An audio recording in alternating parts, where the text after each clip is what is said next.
साथियों, पिछली क्लास में हम लोगों ने पढ़ा था कि जावा स्क्रिप्ट में वेरिएबल क्या होते हैं और उसका यूज़ क्या होता है। आज की क्लास में हम लोग ये सीखेंगे कि जावा स्क्रिप्ट के जो वेरिएबल होते हैं उनको डिक्लेयर्ड कैसे किया जाता है, उनको डिक्लेयर करने का रूल क्या होता है। नमस्कार दोस्तों, मेरा नाम जय सिंह है और हम लोग हैं DTI टेक्निकल इंस्टीट्यूट में। आज की क्लास डे 3 है, थर्ड डे की क्लास है जावा स्क्रिप्ट की। और जावा स्क्रिप्ट में पिछली क्लास में बताया गया था कि वेरिएबल क्या होता है। आज बताया जाएगा कि वेरिएबल को डिक्लेयर कैसे किया जाए और वेरिएबल को डिक्लेयर करने के रूल क्या होते हैं। तो चलिए शुरुआत करते हैं हम लोग। यहाँ पे बताया गया है variable are container for storing data.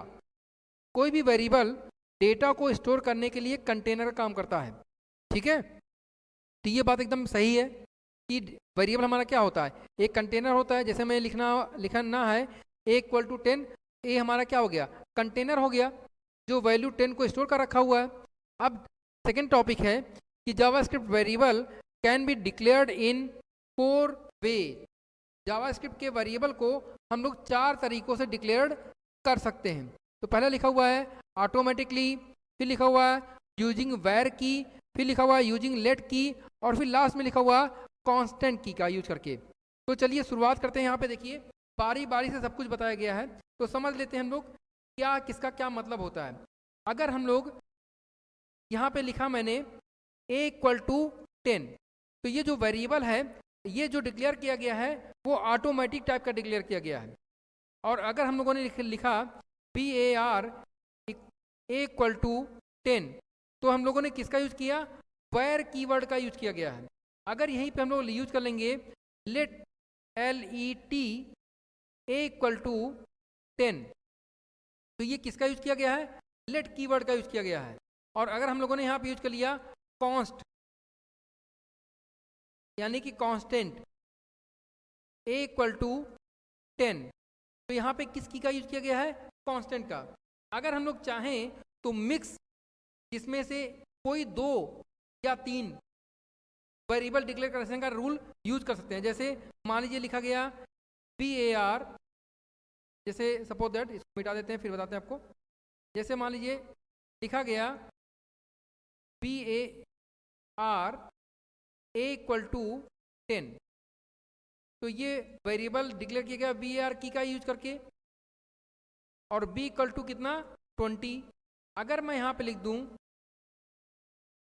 Late C=A+B, तो जो C डिक्लेयर किया गया है वो VAR के द्वारा नहीं डिक्लेयर किया गया, वो लेट कीवर्ड के द्वारा डिक्लेयर किया गया है। तो ये मिक्स टाइप का हो जाएगा।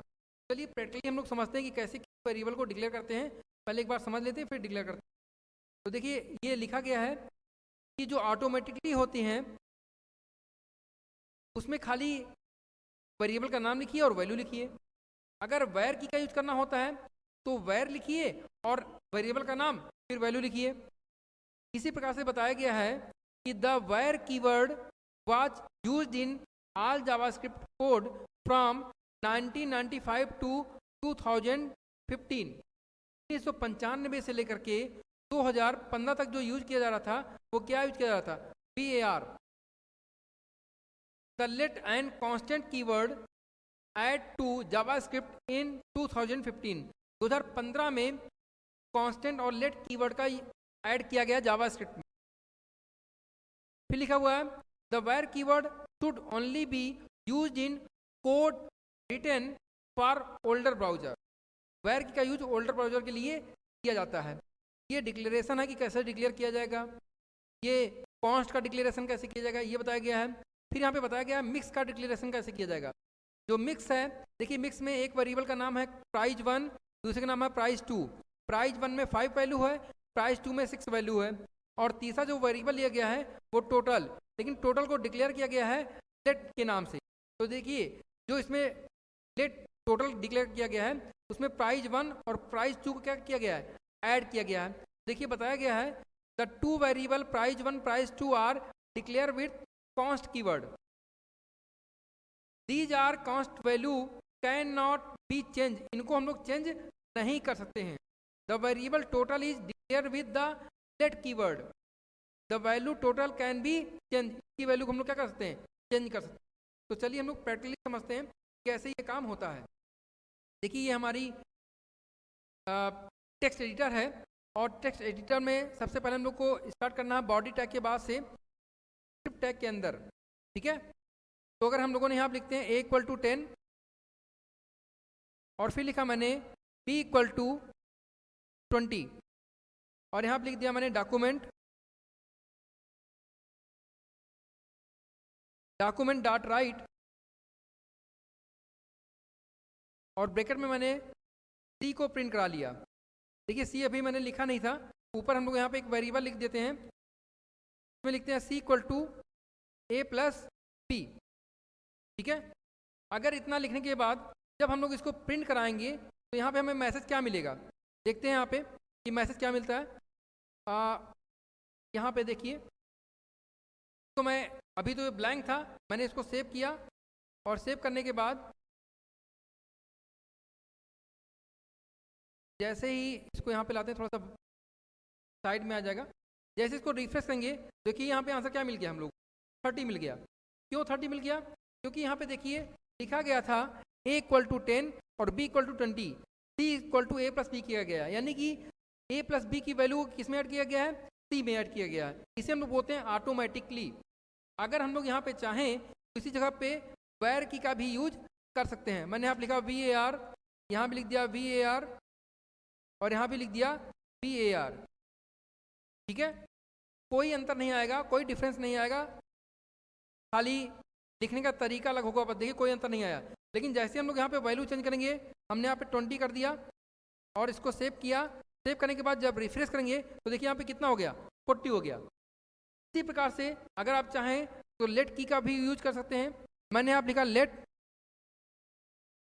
यहाँ भी जहाँ पे var लिखा वहाँ पे लिख रहे हैं लेट, और यहाँ भी लिख दिया मैंने let, इसको सेव किया। यहाँ पे कोई डिफरेंस नहीं आएगा, कोई चेंजेस नहीं आएगा, लेकिन अगर आप वैल्यू में चेंज करेंगे तो ऑटोमेटिक वहाँ पे वैल्यू में चेंज होने के बाद यहाँ पे आंसर आपका बदल जाएगा ऑटोमेटिक। देखिए चेंज हो गया, 70 हो गया। क्यों 70 हो गया, क्योंकि a की वैल्यू कितनी है 20 और b की वैल्यू कितनी है 50, तो आंसर कितना आ जाएगा 70। अगर हम लोग कांस्टेंट कीवर्ड का यूज करना चाहें, कॉन्स्ट का, तो यूज कर सकते हैं। यहाँ पे लिखा CONST, फिर यहाँ पे b वेरिएबल को भी कॉन्स्ट कर दिया, साथ ही साथ c वेरिएबल को भी कर दिया यहाँ पे, और इसको मैंने सेव किया। तो भी देखिए यहाँ पे कोई चेंजेस नहीं आएगा। अगर आप वैल्यू में कुछ चेंजेस करते हैं तो ऑटोमेटिक यहाँ पे चेंज हो जाएगा। जैसे मैंने यहाँ लिखा 40, सेव किया और यहाँ पे रिफ्रेश करेंगे तो ऑटोमेटिक यहाँ पे क्या हो जाएगा 90 हो गया। अगर हम लोग मिक्स्ड करना चाहें तो मिक्स्ड का भी यूज कर सकते हैं, जैसा कि अभी पहले बताया गया था आप लोगों को। तो यहाँ पे हमने इसको चेंज करके इसको कर दिया लेट, यानी कि a और b नाम का जो वेरिएबल है वो कॉन्स्ट में है और जो c नाम का वेरिएबल है वो किस में है, लेट में है। इतना लिखने के बाद जब हम लोग इस पर रिफ्रेश करेंगे तो भी कोई चेंजेस नहीं आएगा, क्योंकि आप मिक्स वेरिएबल का भी यूज कर सकते हैं और चाहें तो सिंगल यानी एक ही वेरिएबल में सारी वैल्यू को डिक्लेयर कर सकते हैं। ठीक, एक तरीका और बताते हैं आपको। अगर आपको वेरिएबल डिक्लेयर करना है तो बार बार चाहे कांस्टेंट मत लिखिए, आप इसको यहाँ से मैं हटा दे रहा हूँ, और हटाने के बाद यहाँ पे आप डायरेक्टली चाहें तो एक वैल्यू के बाद कॉमा लगाइए और कॉमा के बाद में दूसरे वेरिएबल का नाम लिखिए और उसकी वैल्यू लिखिए। जैसे मैंने वैल्यू यहाँ लिख दी है इसकी 40, इसको सेव कराइए और प्ले करेंगे तो देखिए यहाँ पे चेंज हो गया। ए की वैल्यू कितनी है 40 है, बी की वैल्यू कितनी है 40 है, तो आंसर कितना आना है 80 आना है। अगर आप चाहें तो सी को भी यहीं पे डिक्लेयर कर सकते हैं, मतलब सिंगल लाइन में यूज करना चाहे तो सिंगल लाइन में यूज कर सकते हैं। लेकिन बस ध्यान ये रहे कि अगर सिंगल लाइन में यूज कर रहे हैं तो अगर ये कांस्टेंट है तो कांस्टेंट में ही लीजिएगा, लेट में मत लीजिए। मैं आपको एक एग्जाम्पल दिखा रहा हूँ। तो मैंने यहाँ से हटा दिया और हटाने के बाद एक ही लाइन में डिक्लेयर करने चल रहा हूँ, ठीक है।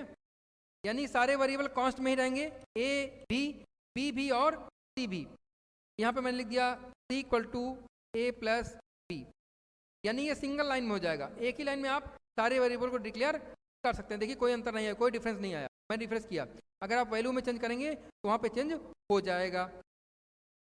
तो इस प्रकार से आप लोग चाहे तो वेरिएबल एक लाइन में डिक्लेयर कीजिए चाहे मल्टीपल लाइन में, और 4-5 तरीके मैंने आपको बताए हैं जिनके द्वारा आप डिक्लेयर कर सकते हैं, जैसे कि वायर की के साथ, लेट की के साथ, कॉन्स्ट की के साथ, या फिर मिक्स, या फिर ऑटोमेटिकली, जो आपको अच्छा लगे उसके साथ आप यूज कर सकते हैं। एक चीज़ और ध्यान रखिएगा कि जब कभी भी हम लोग वेरिएबल को डिक्लेयर करते हैं तो वेरिएबल को डिक्लेयर करने के लिए पहले भी बताया गया था कि किसी भी वेरिएबल का नाम हम लोग डिजिट में नहीं देंगे, स्टार्टिंग जो वैल्यू होगी वो डिजिट में नहीं होगी। जैसे मैंने यहाँ पे लिखा 1, देखिए यहाँ पे रेड लाइन आ गई, ये गलत है, लेकिन अगर हम लोग लास्ट में लिखेंगे 1 तो कोई रेड लाइन नहीं आएगा। इस चीज़ को ध्यान रखिएगा। मिलते हैं हम लोग नेक्स्ट वीडियो में। नेक्स्ट वीडियो में आपको और भी इंटरेस्टेड चीज़ बताया जाएगा, लेकिन अगर आपको पूरा जावास्क्रिप्ट समझना है तो इसके लिए आपको रेगुलर और क्लास बाय क्लास रेगुलरिटी आपको बनाए रखना होगा और हर एक वीडियो को देखना होगा, अच्छे से समझना होगा। ठीक है, okay, thank you for watching video.